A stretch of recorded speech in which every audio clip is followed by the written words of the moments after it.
Today in the United States, nearly 2/3 of the population is overweight. Almost 1 in 3 Americans is obese. And no one wants to be.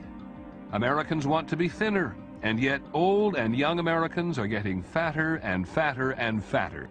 We all think it's our own fault. It is not that simple.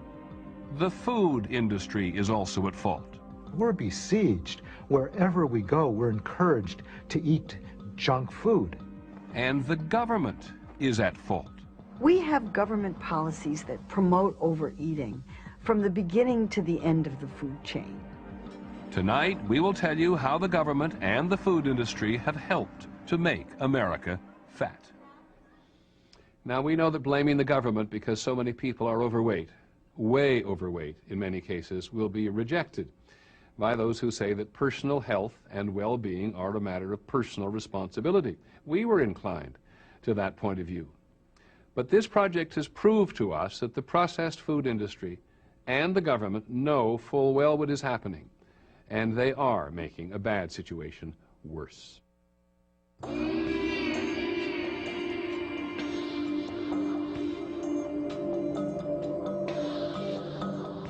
We went first to the farmlands of America where the food chain begins.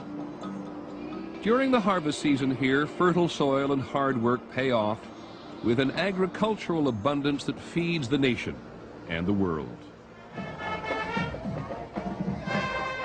And here in Millersport, Ohio, people celebrate the harvest in a traditional way. The Millersport Sweet Corn Festival attracts 50,000 people to the music, the pageants, and of course, the corn. This is a celebration of American agriculture. We as Americans spend less of our disposable income on food than anybody else on the face of this globe.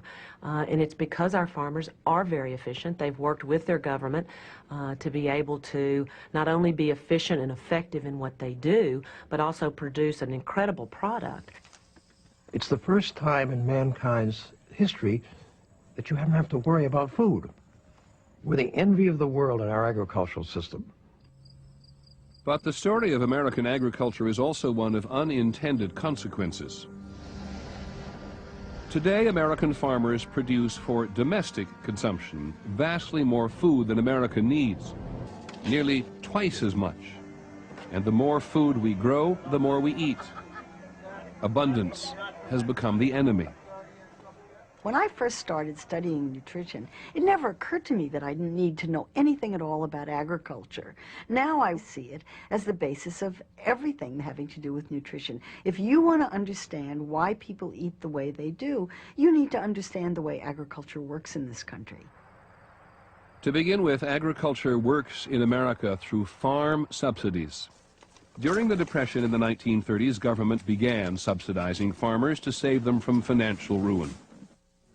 The money never stopped. This year, government will put roughly $20 billion into agriculture, most of it directly to the farmers. And not many people in the government have made the connection between subsidies to agriculture and obesity, but there is one, and it's very important. Does the government take dietary guidelines and nutritional concerns into consideration when it's making those grants? There's no concern whatsoever. There's no link between agricultural subsidies and health.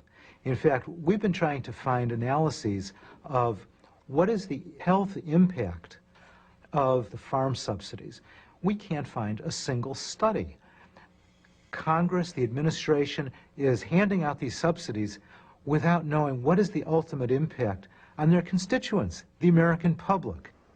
The Bush administration's man in charge of public health is Health and Human Services Secretary Tommy Thompson. Do you see any connection between the federal government's agricultural subsidy programs and nutrition? I really don't. Because the subsidy programs are things that are done through Congress, much more so than trying to come up with an overall strategy as far as nutrition is concerned. Well, do you see a connection between the money which government gives to agriculture and nutrition? Do you see a connection? There's no question that if you have money out there and subsidizing particular things, that product is going to be grown more. And some of those products are not good for nutrition. If that's what you're asking me, yes. This is the food pyramid, the government's guide to good nutrition, what we should be eating. Less of what is on top, sugars, fats, and then meats and dairy, and more of what's on the bottom, grains and fresh fruits and vegetables. Of the total amount of money that supports American agriculture, how much of that money goes towards fruits and vegetables, both production and promotion? You'd have to look at the percentage as less than 1%. Really? Minimal products. We wanted to see what the food pyramid would look like if it reflected where the government farm subsidies actually end up. Look at this. Since 1995, meat and dairy got about 3 times the subsidies of grains. According to data from the Department of Agriculture and the Environmental Working Group, sugars, fats, the foods government says we should eat least, got about 20 times more subsidies than fruits and vegetables. There's a disconnect between agricultural policy and health policy. That's probably the biggest problem that the federal government faces. We don't look at how agricultural policy can help improve public health. It's strictly about subsidies. And does government know this? Government knows it. I'm not sure government at the moment knows what to do about it. How do you undo government policy that has not been focused on health and nutrition, but has been focused on subsidizing farmers? The most heavily subsidized crop in America is corn. Farmers plant nearly 80 million acres of corn, and in the last 5 years, they got an average of $5.5 billion in federal subsidies every year. On your mark. Get set, eat! When most of us think of corn, we do tend to think of the sweet corn they're eating here at the Millersport Festival. It don't get any better than this, folks. Lost it too. Oh, no. Lost it too. It's unbelievable.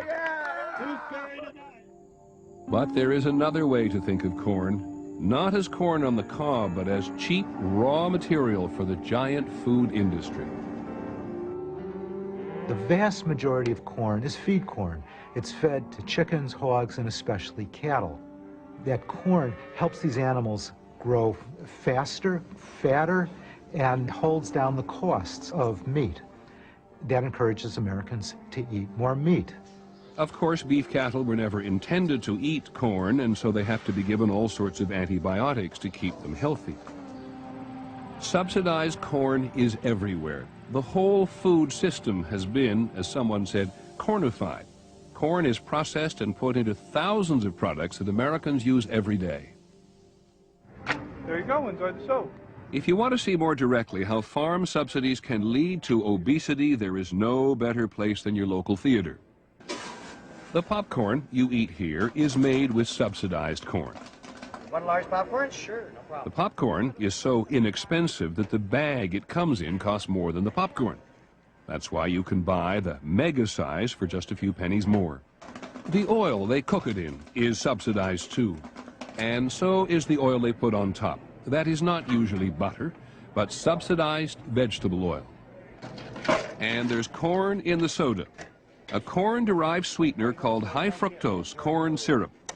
Since the 1970s, its use has gone up more than 4,000%. Subsidized corn sweeteners, which have pretty much taken over from sugar, are in candy and pretzels and some hot dogs too. Is there something else I can get you tonight, like a hot dog or a nice warm pretzel? Here's something else to know about obesity. Americans consume nearly 3 times more corn in the form of corn sweeteners than they do in every other form.